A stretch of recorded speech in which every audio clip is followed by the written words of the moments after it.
Hello and welcome to Ignite with Mwangala, with me, Mwangala Chakalashi Santos. Now remember, the aim of this show is to bring you real people with real stories meant to leave a lasting and positive impact on your lives. Today's guest is such an amazing lady. She has done so much for African women. She is a mindset and transformational coach. Her name is Chulu Chansa. Chulu, welcome to Ignite with Mwangala. Thank you so much, Mwangala. It's such a pleasure to be here and an honor. I really do love your show, and I'm just so excited to be here. Thank you so much. I was so looking forward to today's show. Now, we're looking at a mindset and transformational coach. But before we dive into what you're all about, maybe let's find a little bit on who Chulu Chansa is. Well, I think, when people ask, who are you? The first thing that we go to is our roles, whether it's the current roles that I play. I'm a mother, I'm a single mother, and I am a entrepreneur, and I own a business or several businesses, and I'm a daughter, I'm a child of God. I play all these different types of roles. But when I look at essentially who I am at the core, I believe I am someone that is called to help women, and African women specifically, to find their voices and to really begin to understand who they are and whose they are. So I think at the core of everything and all that I am, that is who I am and what I'm called to do. Wow.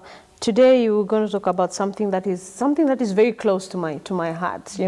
Before the interview we were talking about African women, what we're doing and where we're supposed to be. So maybe let's talk about who we are as African women. If you look at where we're coming from, what we used to be, and what we are now, are we in a place we're supposed to be? Well, I think everything happens for a reason, and everything is in seasons as well. Historically, when you look at African women, one, our history is not recorded. So that in itself is a problem. Our history books are mainly about men, and they are about and have been written by non-Africans. So when other people are telling your stories and giving your voice out there, is that really who you are? And can you really understand who you are, So I think that's where there's a lot of confusion for a lot of people about who African women are and who we were in the past, because, our cultures basically passed on our traditions orally. We've lost a lot, because maybe we didn't write it down. I mean, if you go even further historically, we have had great kingdoms with great libraries. Some of the biggest libraries in Africa were in Timbuktu, in Mali. And but then foreigners came in and they burnt it down. So it's, you would think that we don't have a history, but our history goes back for centuries of how great, African kingdoms were. But back again to your question, African women. African women have always been an essential part of the community. And if we look at Zambia in particular, the African woman was the one that really took care of the home, and not just in sweeping and cooking and raising the children. Then the women were the ones that were looking after the storehouses, and that in itself was basically doing the banking, doing that financial work. If we translate it to current times, right? The women were also the spiritual gatekeepers, basically the way that the spirits communicated with the community. It was through the vessel of the woman that they communicated to the community. But then that was stripped away again. And again, when you look at why these things were stripped away, it was when, foreign powers came into our country and, they said, okay, so we've got this religion, because we had our own religions. We've got this religion, and in our religion, only the men can be, the religious heads. Yeah. Only the men can read the religious text. Only the men can be those religious leaders. And that already stripped our power, And then the next thing that they did was say to us as African women, well, what we're going to do is we're going to divide you. The men have to go and work in the mines, wherever it is, right? And then the women are going to basically stay at home. But then we're only going to be paying the men, and now you can no longer do your barter system. So basically that financial wealth that was there was taken away, and now it was replaced with this paper that is now called cash, and now only the men are receiving it, and the men are far away in whatever place they are working. So, it really just stripped so much of the essence of an African woman. And having spoken to different women from different countries, it is such a similar story. And it's not just the story that happened in Zambia. It is a story that is across the continent of how our lives were transformed. And basically at this stage, we are still living the effects of what happened then, and then we don't even remember what we used to be, who we used to be, who we were in community, and our standing in the community, Wow. Yeah. I like that. I mean, you make me feel so special as an African woman because then I'm being reminded that I'm actually coming from a place of power. Oh, yeah. So, and here we are as Africans, trending so small, yet we are coming from that space where we had so much power. Now, I know you have an organization, or you're doing some works where you're calling Africana Woman. Yes. So what is that all about? Africana Woman. So this is basically a network that I have created that allows us, it creates a space for African women to come and have conversations around things that are typically not talked about, especially in the cultural context. So it really is about breaking the culture of silence, because that's another issue that we face in our societies, that a lot of things are, swept under the rug, are not talked about. And it may be because we have shame around certain things. It may be because, we are afraid, or we just don't even know how to express ourselves. Or at the worst, which I find, is that we believe that we're the only ones that are going through that particular situation. And because you think you're the only one, you isolate yourself, and you make yourself so small, as opposed to seeking out help, seeking out what other people have done to get through whatever it is you're going through. Now, the thing that I know for sure is that you are never alone. Whatever you are going through, this is not a new thing. There is somebody else who has been through it, and you have to be willing to find those other people and those other voices that can speak life into you, that can bring you out of that darkness and just put you in a better space. So the Africana Woman is a place where, one, it's threefold. We've got the blog, and on the blog there are different conversations about, everything from, your body image, what is it that's actually running around in your mind? Are you aware of, the different conversations that go on in your mind? Because a lot of times there's, we tell ourselves a lot of negative things, and we let it play and play and play, but don't, and then we don't put a stop to it. So, we have the blog for people to have a lot of self-introspection and reflection. And then there's also the podcast, So the podcast is conversations with African women from across the world. Because I mean, we're everywhere. Yeah. We're in the diaspora, we are on We're the everywhere. continent, we are everywhere. And I have conversations with African women about so many different topics. And we just sit and just talk. Yeah. It's just a conversation that is open, that is honest, and women are able to then give their experiences and to tell their stories in their own voices. Again, when I go back to, who gets to tell our stories, this is a place where we can tell our stories, own stories, our own stories, and in our own voices, so that when someone is listening or watching it, they can relate to you, because one, you look like them, you sound like them, they can relate to your stories, you've got the same background, and they'll say, wow, okay, if that person went through that and they came out of it, so can I. so can I. Wow. Yeah. And then there's the community, so threefold.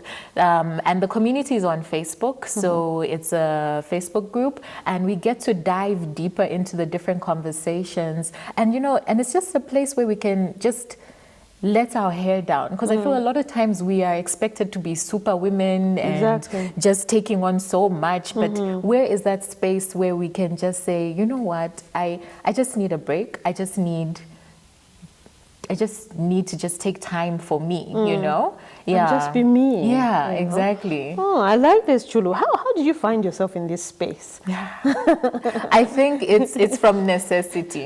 It's from necessity. I needed it myself, Yeah. And you had to tell yourself some truth. Yeah? Yes, I had to tell myself some truths. I think, when I was growing up, I didn't see women role models that necessarily looked like me, that made me feel comfortable in my skin, in being comfortable with my body, but then also what can I aspire to, it's so important for our young ladies and our young girls to be able to look at people that look like them and then be able to relate and say, okay, I can do that. Oh, this young person, this person became a pilot. Oh, I can do that. This person became a neuroscientist. I can do that. But, if you're only seeing you're only seeing men represented, you're only seeing people of other races being represented, it doesn't necessarily give you confidence.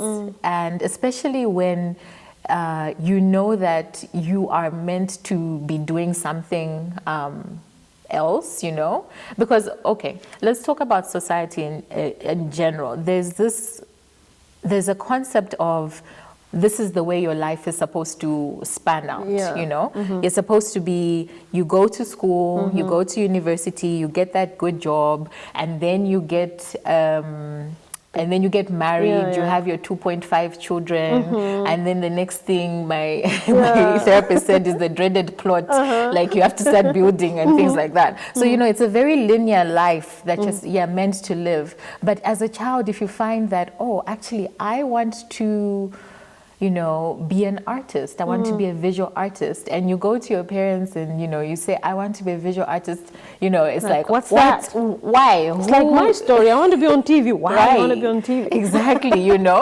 And I think it brings about a lot of confusion in a lot of our children. It brings, and in myself, because I know that I'm a designer at heart, and when I say design, I design all kinds of things. Hence the name Chulu by design. Yes, okay. Yes, so I'm a designer by heart, but that's just something that people don't understand. It's go be a lawyer, go be an accountant, go be what are the typical, a doctor. A doctor. Those are the things that actually define what success is, And I found that I went through a season now in my older age where I had not managed to go in that successful line, and I had dropped off the success line. So, I was basically depressed because then now I thought to myself, oh my gosh, I'm a failure. True. You know? You didn't live up to the expectation of what society expects you to become. Exactly. Yeah. So if I'm a failure and I am holding myself to other people's expectations, where does that leave me? You know, what am I supposed to do? Yeah.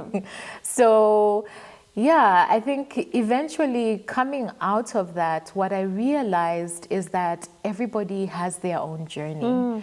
And, you know, maybe they will do all those things, but it doesn't have to happen all at the same, you know, age points that everyone is expecting it. But everyone flourishes and everyone thrives in their own season, in their own time. And we have to be willing to give people the grace to grow and then also to support them and to love on them, basically. Because, you know, I think a lot of times when you say, oh, I want to be on TV, then it's like, oh, you're banished from this family. Like, you know, you can't be on TV. You know, like, you know, and if you don't conform, then you're an outsider and you don't fit in. So I wanted to create a space that is safe for women to actually just come and say, it's okay to want what you want, whatever it is. You know, even if you want to be a doctor, that's fantastic. I believe there's so much power in the healing work that doctors do and, you know, the lawyers. But in whatever you do it because you choose to do it and it's not because an outside force has made you do it. Whatever you decide is success for your life, live in that truth and be happy and joyful that you have decided that this is success for me. Because, you know, there's also different measures of success. Some people are like, you know, it's a monetary thing. I need all that money. I need to have that big house. But, you know, some people are just like, I just need my farm. I just need to see that the chickens are running outside. I can take a walk every day in my garden. And that makes me happy. That gives me joy. So to be able to embrace yourself and just be your authentic self is the reason why I created the Africana Woman. Powerful. So when we come back, I know you've interacted a lot with women, African women across the country, not even just the country, but across the globe. So we're going to talk about some of the challenges that African women face. So we take a short break, and when we come back, we talk about some of the challenges. Okay. We'll be right back.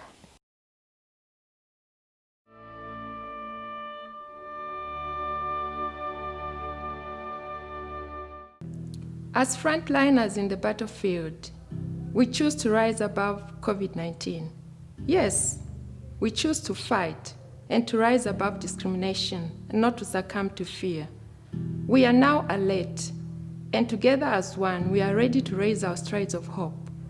Death might be knocking at the front door, but no mountain is too high, no river too wide, no storm too fierce. Our pain will strengthen us. Fear will drive our faith. Tiende pamozi na mtima umozi. Atwende antomwe amoyo mwe. I stayed at work for you. Stay at home for me and be safe. Be that change.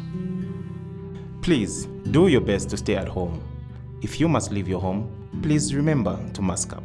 Keep social distancing of at least 1 meter and wash your hands often with soap and running water or any alcohol-based hand sanitizer.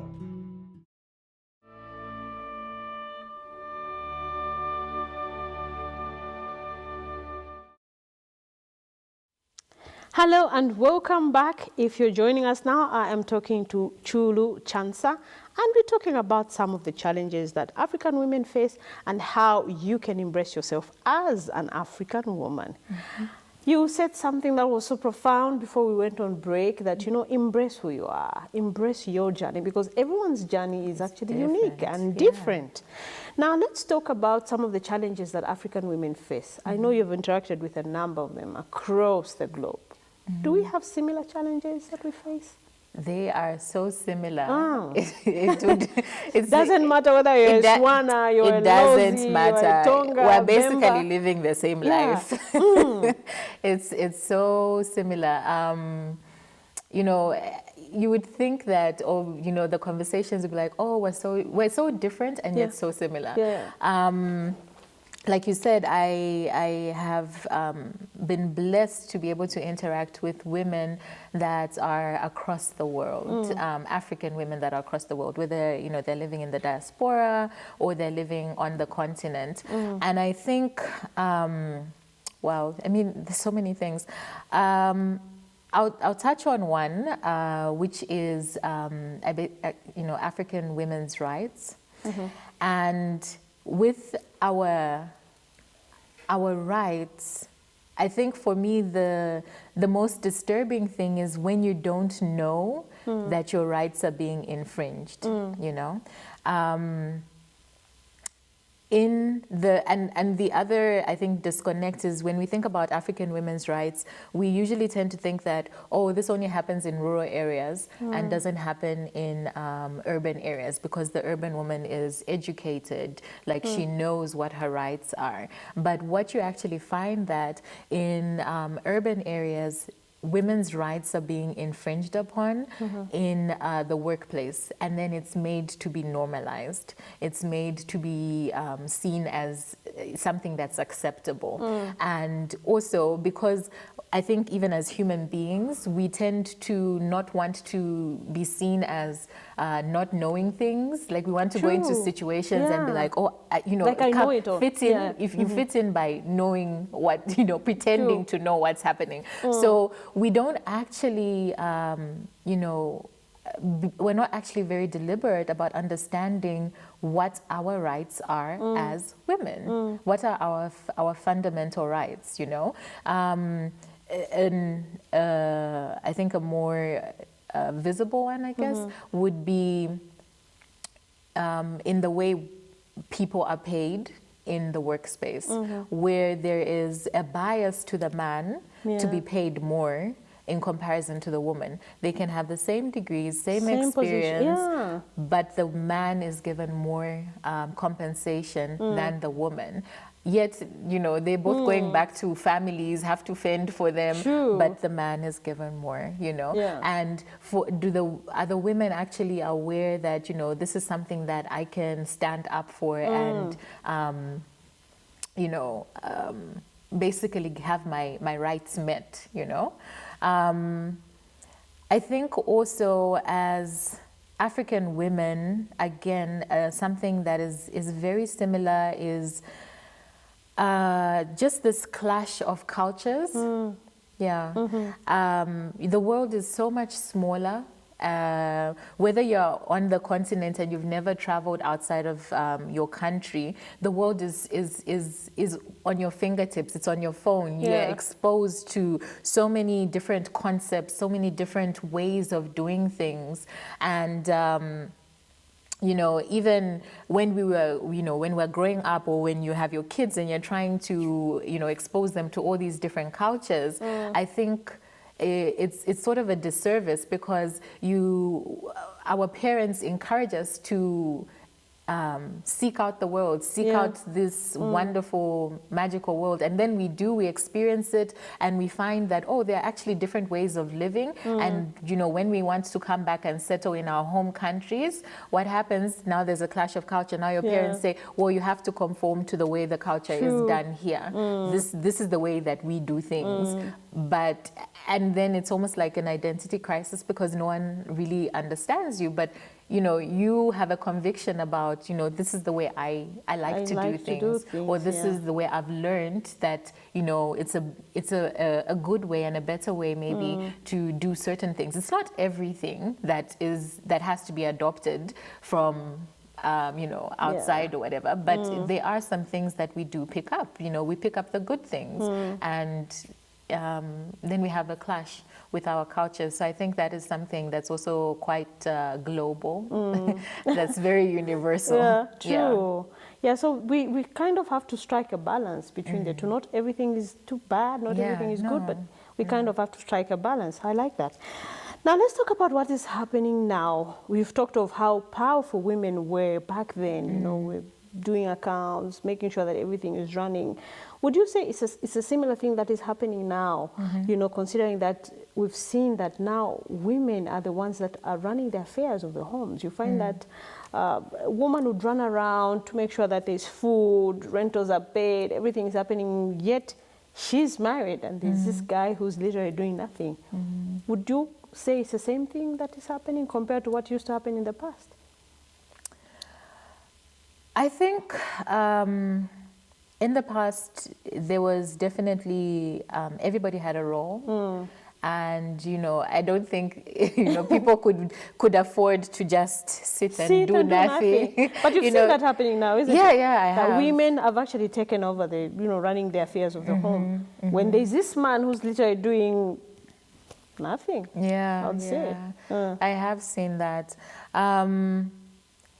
I think it's very tricky in terms of I think there's sort of like two different types of individuals in when it comes to the men.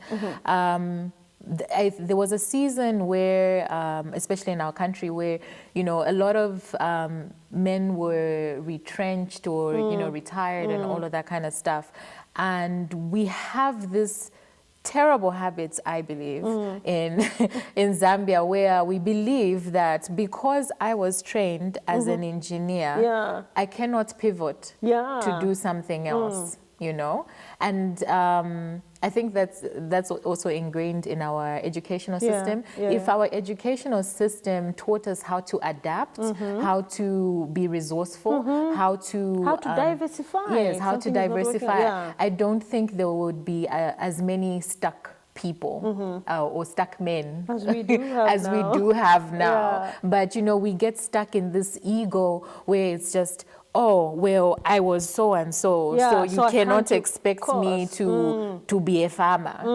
I think one of the stories that absolutely hurt my soul was, I think it was in about 2015, the Mopani mines, they let go of a number of people. The people cried out, the miners cried out, oh, government, help us, we need help. And government responded and said, okay, we're going to give you this land. Yeah, so go and farm the land, farm. And then their response was, well, I'm an engineer. I can't be a farmer. I'm like, give me that land. I will work it. I'll show you.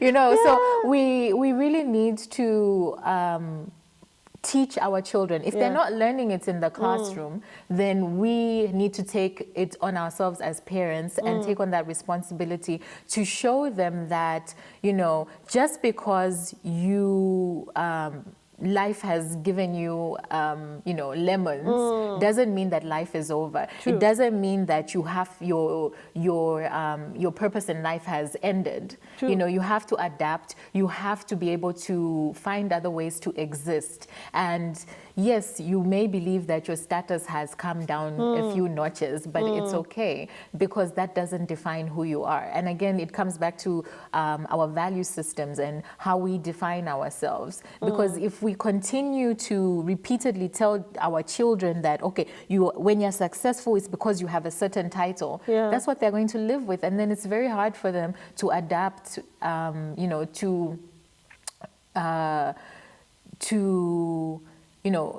to come back from such a failure of having lost their jobs or whatever it is. Wow. So I think there's that. That was like, I think, an older generation. But now the younger generation, I think they've learned from daddy just sitting at home and not really and thinking it's okay, and not really understanding what the history was behind that, why that actually came to be. And also, again, when it's not reinforced by the parents and at school that, you have to be a thriving citizen, and it doesn't just mean you have to have a certain title. White-collar job for you to be called successful. I like that. Now, Chulu, you told me something I really loved, and I said I'm going to remember and ask her this on set. What is your definition of success? My definition of success? Well, I think success for me is is being authentic to myself, Yeah. and being true to who I am meant to be. I believe everybody has a purpose in life, and we need to seek what that purpose is. And I believe, you know, a lot of people get lost in, okay, what is my purpose? How do I know what my purpose is? Yeah. But I think action clarifies what your purpose is. Don't just sit and say, oh, okay, it will just suddenly come to me. But when you begin to do different actions, different activities, you begin to then notice patterns. You begin to notice how things connect, and, you know, similar patterns of why you're doing it, and really understanding the intention, the why behind the things that you do really does clarify your purpose. So for me, success is really just saying to myself, okay, does this make me happy? Does this give me joy? And does it align with my purpose? And that in itself would be my definition. Yeah. Powerful. I like that. So at what age did you know that, okay, this is what I was called to do? Yeah, because that's a question that most people ask, like, you know, what's my purpose? Yeah. I'm now in my 30s, I'm in my 40s, I'm now in my 50s. I don't even know what my purpose is. Was it easy for you to discover what your purpose was? No, I think my journey has been a lot of ups and downs, a lot of stops, you know, where you get stuck.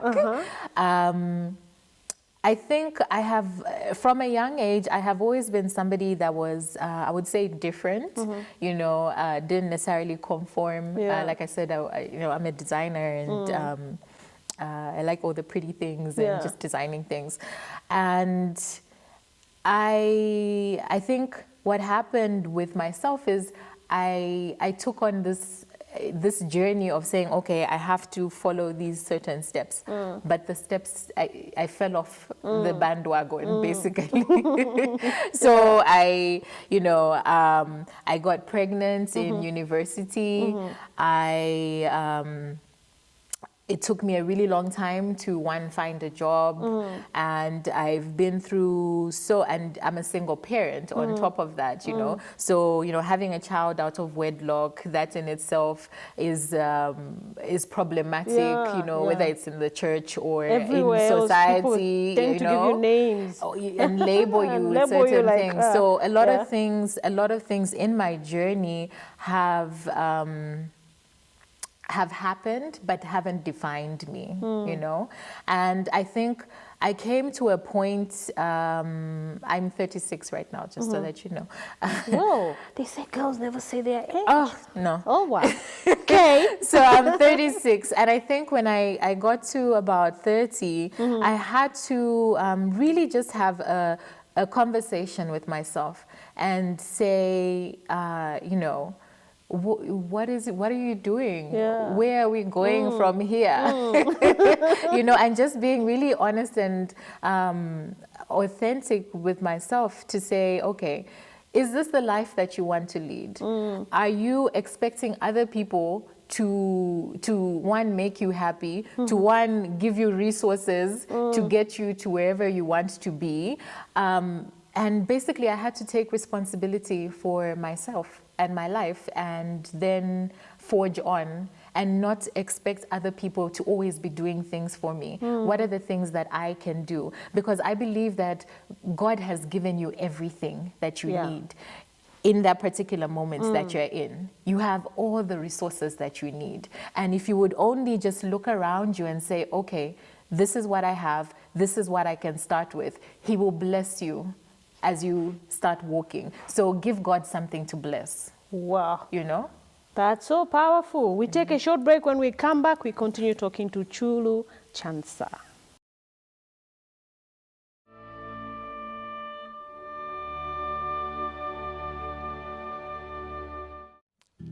Every day, the death toll rises and hope decreases. Zambia, what should we do? Lysol spray has become perfume. Hand sanitizer has become hand lotion. The news has become the gospel. Everyone scrambles to find the cure, but the cure is within us, ourselves as Zambians. We need to stand up and fight this coronavirus so that Zambia is coronavirus free. You stay home for me, and I'll stay at work for you. This is my Zambia, your Zambia, and our Zambia. It will only take you and me to stand up and fight this coronavirus. For this is the price and promise of citizenship. For love should lead, and love is everything. May God bless Zambia and the rest of the world. Please do your best to stay at home. If you must leave your home, please remember to mask up. Keep social distancing of at least 1 meter and wash your hands often with soap and running water or any alcohol-based hand sanitizer.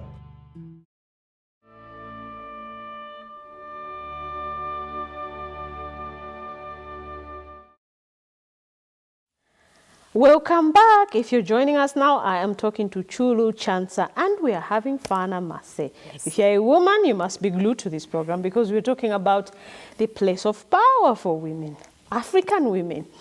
Now, how do you think, as women, we can return back to that place of power? Okay. Yeah.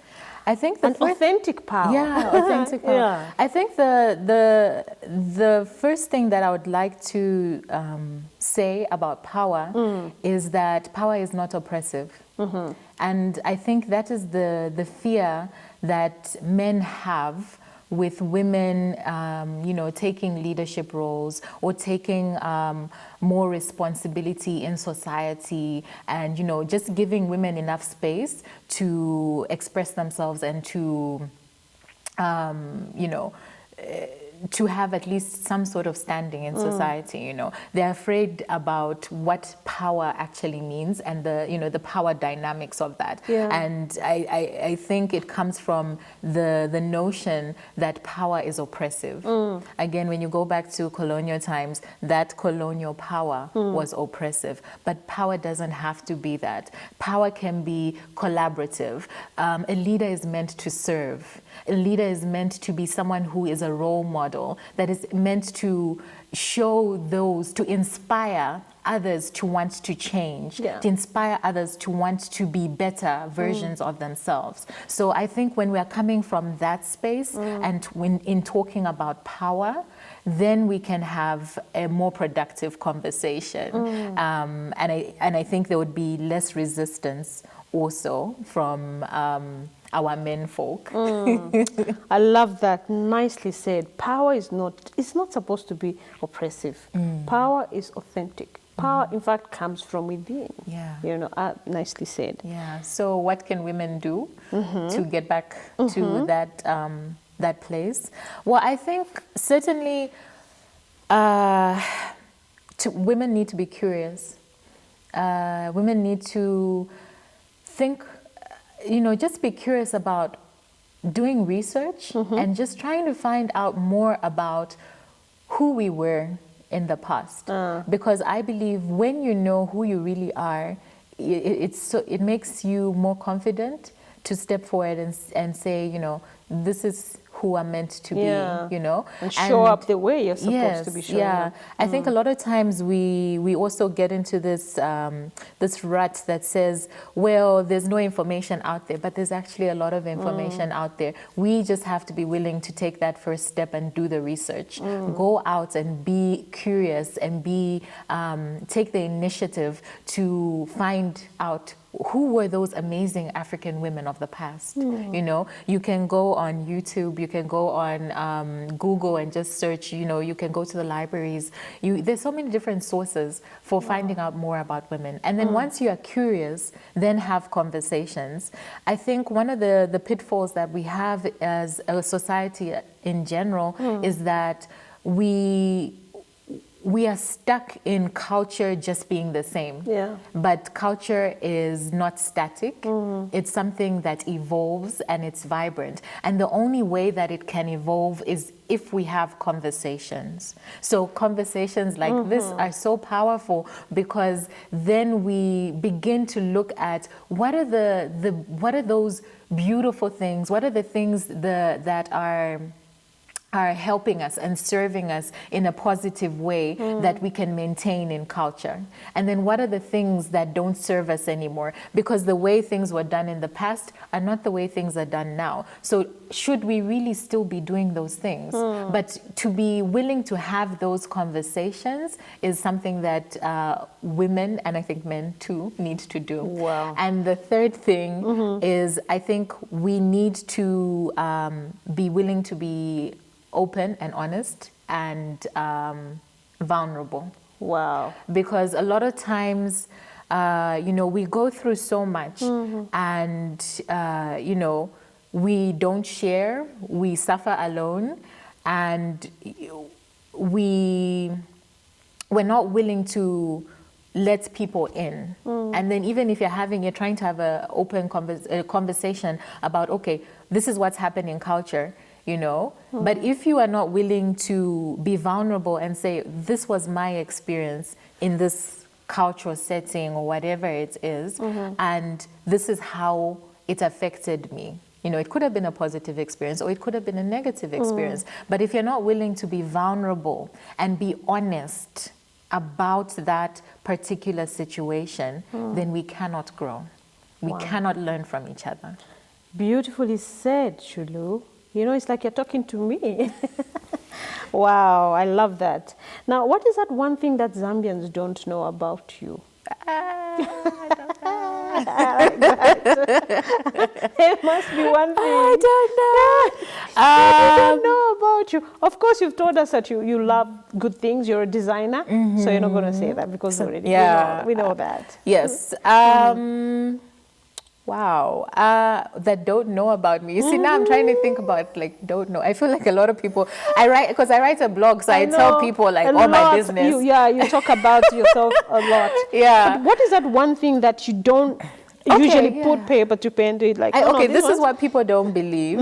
I'm an introvert. And people don't believe that. Yes. I'm the first one to say no.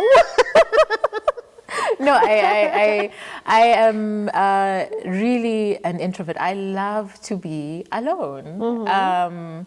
And, for me, it's people get energized in different ways. People get energized, let's say, by being around people. But I need to have that time alone and to be able to self-reflect and, just really just let down my guard and just not have to think too much about certain things as well. So I really am an introvert, and people don't believe it. I don't like people at my workplace, they're like, how can you be an introvert? How? But I am. It's so difficult for people to do this self-introspection, and you seem to do it very well. How does that benefit you? I believe it's the renewing of the mind. If you go back to biblical terms, Paul said that, meditate so that you can have a renewing of your mind. Yeah. And there are other people that are sort of in conflict with religion and Christianity, but even in science, right now they've discovered that when you meditate and when you reflect on your life, you create new neurological pathways. So in those times, the times of Paul, they didn't have that language of neurological pathways, but we're basically talking about the same thing. Wow. So does that mean you meditate a lot? Yes, I do. Okay. As in meditating? No, do you know what? I believe that's one thing. Everyone thinks when it's like meditating, it's meditation comes in different forms. For the one that works most for me is journaling. When you journal and you're writing out and you just let everything pour out. Yeah, I do that a lot. You begin to see things that you hadn't noticed were actually running around in your mind. You just let it flow out. You just write whatever is coming to your mind. Just write it. No judgment, because I think also we want to self-censor. It's your book. Like nobody's going to read that book. Okay. So no self-censoring. Just write it all out and be honest. And I think also times when we think a bad thought, we kind of feel guilty. But let it out and then deal with it. You say, oh, okay, this is what I thought. Okay, how can I change that? So anyway, like I was saying, meditation comes in different forms. You can you can journal, you can, you know, take a walk. You can read when you read the word, and then you're thinking about it and thinking about how exactly does it apply to your life, what exactly did they mean in that particular text, scripture, whatever it is. So there's different forms, and you know, whether it's, you know, sitting and, you know, just being still, and even in the Bible it says be still and know that I'm God, isn't it? Yes, it says be still. So if it means that be still, you can do that. Other people will count, and it slows down your mind. Yeah. So, you know, you can So count you kind of like backwards. from 100, yes, then and count. you just count backwards. Okay. Yeah. So it just slows when you're panicking or, you know, having some sort of anxiety attack. You know, you just start counting, count backwards, and it just brings Calms everything you down. And another one is breathing. Breathing, the deep breathing, you know, like just controlling the way your breath comes in. And yesterday I heard a pastor talking about breath and how he finds it so important, because one, it is a gift from God, because he breathed life into you. So breathing in itself and being able to take in that gift which he gave you, that breath of life, is so important, you know? So again, different ways of meditation. You breathe, you feel the breathing, you're in the present moment. I think that's what we don't do many times. We would rather be in the future or in the past. Everywhere else but now, right? Everywhere else but now. Okay, so if you're on your deathbed and God gave you a second chance to live, what would you do differently? Oh gosh, no, I wouldn't do anything differently. I wouldn't. Really? No. Everything is okay? No, because I believe every single thing that has happened to me happened for a reason. Yeah. My story can be messy, but my message is in my mess. So Powerful.